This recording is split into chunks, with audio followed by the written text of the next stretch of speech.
G'day, my name's Graham Gordon Thomas, out here in a beautiful cool morning somewhere in the middle of nowhere in Australia, and we're catching the dew here. You know, it's many litres every night of water, pure water, fall off the roof, and I catch it, and that's our drinking water every night. So I don't have to drink fluoridated water, which is a poison and causing all sorts of trouble for future generations, because how the fluoride attaches to the sperm, passes across to the woman and causes genetic problems and defective children. But that's not what I'm here today to talk about. I want to make an announcement. Bio-sequestration. I have invented a system called Bio-sequestration, and I've patented it at the Australian Patent Office. What this does, it takes CO2 which is wasted. Everyone calls CO2 a pollution. They're ignorant people. CO2, without it nothing exists. It's actually a plant food. It's like feeding. If you put plants in a room with more CO2, they get fat. Like you put kids in a room with more sweets, they get fat, or more sweetie or white foods, usually they get fat. And that's what CO2 does. It feeds plants. So instead of looking at it as a waste product, I've always seen it for many years as a product that could be used, and it is wasted. All that energy, burning that coal to make heat energy, all that CO2 just going up into the air, and it just distributes and feeds around the world, or feeds into the cycle, and it accelerates the growth cycles of plant life. Anyone who says it's changing the climate is actually scientifically illiterate, or not telling you the truth, or a politician who paid to say these lies, and basically are corrupt because of that, and corrupted the whole system. But there needs to be some sort of answer in a way that's rational and productive, because people need to create productive systems to create employment or to create income and capital. Now, if you have a bio-sequestration plant which is put off post a new Healer coal-fired plant, which is a highly efficient coal-fired plant, so you've already reduced the amount of CO2 per kilowatt of energy you get. So then you transfer the CO2 in some apparatus, and it will be within these big sheds and put along the ground, like piped with many pipes, and the sheds can be as big as you want. And then those sheds, because will be with other processes, there can be warm sheds. They can accelerate the growth of any type of plant material, and as long as that plant's alive, the coal-fired power plant's alive and running, which is 30-year cycles, or depends on maintenance schedule, etc., or whether something may replace it in the future or gives baseload energy. As yet, obviously, there's nothing else in the market yet that gives baseload energy as efficiently and as cheaply as coal. That's why Germans are going back to it. But this is why, by adding this on, say you are in Germany, and it's a cold winter, you've got this. You add a bio-sequestration plant onto your Healer coal-fired power station, and because you've got the warm air, you can actually transfer the heat, some of the heat from this furnace, into these sheds. You've got ambient temperature, or you've got a climate control situation, and you can create water from the humidity in the air, etc. You've got water, you've got CO2, you've got warm air. It means you can mass produce food in winter from one system. You can mass produce hemp. The point is, my hope that anyone who picks this up, the point is, I'm trying to encourage the world to grow hemp for biodegradable plastics. And this is a way we may be able to do this, because the greatest environmental problems I see as an environmentalist, which I am, profoundly so, profoundly an environmentalist, I always have been, is to try and stop the plastics going in the oceans. That's the main, that breaks my heart. CO2 going in the sky, that's a laugh, but everyone's making a big fuss about it. But the plastics going in the sea and in the rivers and the land is a tragedy, a massive and amazing tragedy. And this is where, if you're going to be focused on environmentalism, make it holistic. Have a look, okay, you worry about the climate, that's your business.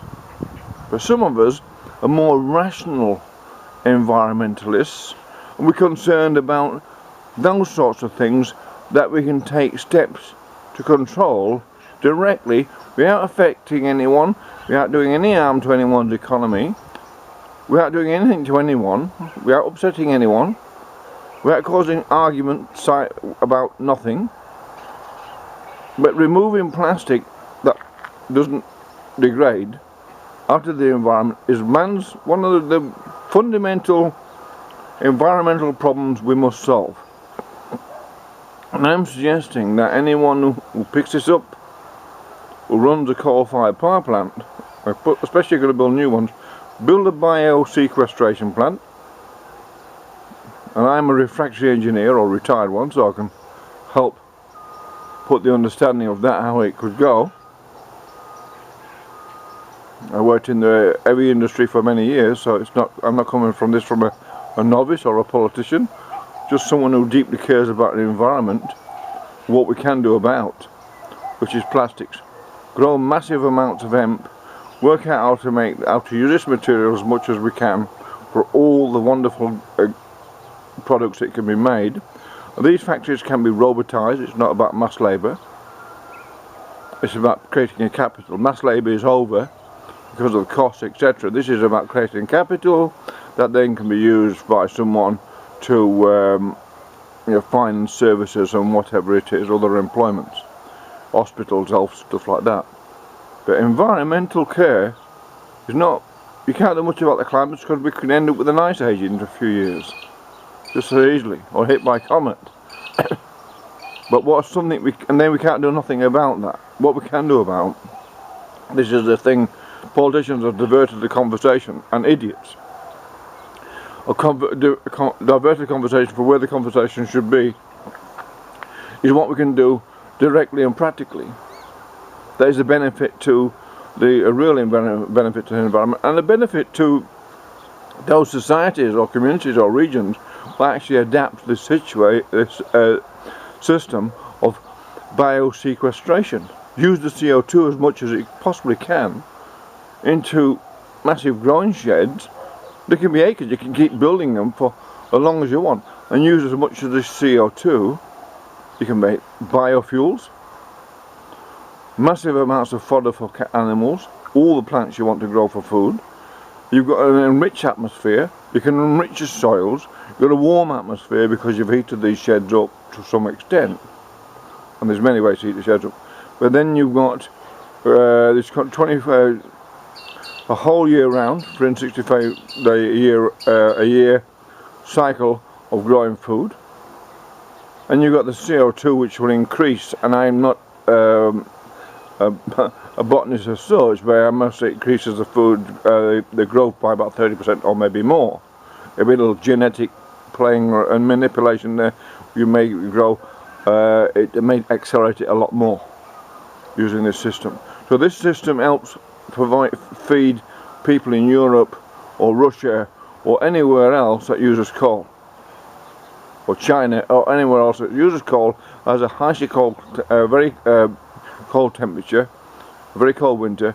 This helps produce food for regions within the region during winter and all year round, because you can cool the sheds as well. Anyway, that's it. My name's Graham Gordon Thomas. I'm offering this system of bio-sequestration to the world because I am an environmentalist. a rational one and practical one, who wants to try and stop this plastic going in our seas and our rivers and our environment and poisoning and damaging the little animals and the fish and all of everything. All life is precious. All life is precious. The CO2 gives life. The plastic takes it away, it damages it. The pollution, the plastics, they damage it. CO2 does not damage life. What happens, seas go up and down, isostasy, eustatic fluctuations are normal, always been part of the Earth's natural cycles. But chucking plastic all over the place, that's a disaster that needs to stop. And there's where the UN and all those do-gooders who want to end climate change, do something about the environment, this is where they should be focusing, instead of lying to everyone or freezing women and kids to death, trying to pretend they're saving the climate. They're saving nothing but making people rich out of what is basically corrupting a whole free market system throughout the Western world for no gain whatsoever, when we don't need it because of the disruption through robots. I'm offering another alternative, bio-sequestration. Use the CO2 and the warm air with warm gases to grow a massive amount of whatever you can imagine. You can create the water as well and feed people in Russia and Germany, anywhere where it's cold. Anywhere you have cold weather or very cold winters, this gives you a place where you can grow all the food you want during that period, and as much hemp as you can. Anyway, this is Graham Gordon Thomas announcing to the world bio-sequestration. Anyone interested, please contact me, because I can fully explain the whole economics of this, not just this, but how it works economically within a community, if a community wants to be involved and own the system. So it protects itself against the variations and vicissitudes of politicians which don't give a shit anymore. You have to learn to look after yourself. Alright, thank you. Bye. Have a good day.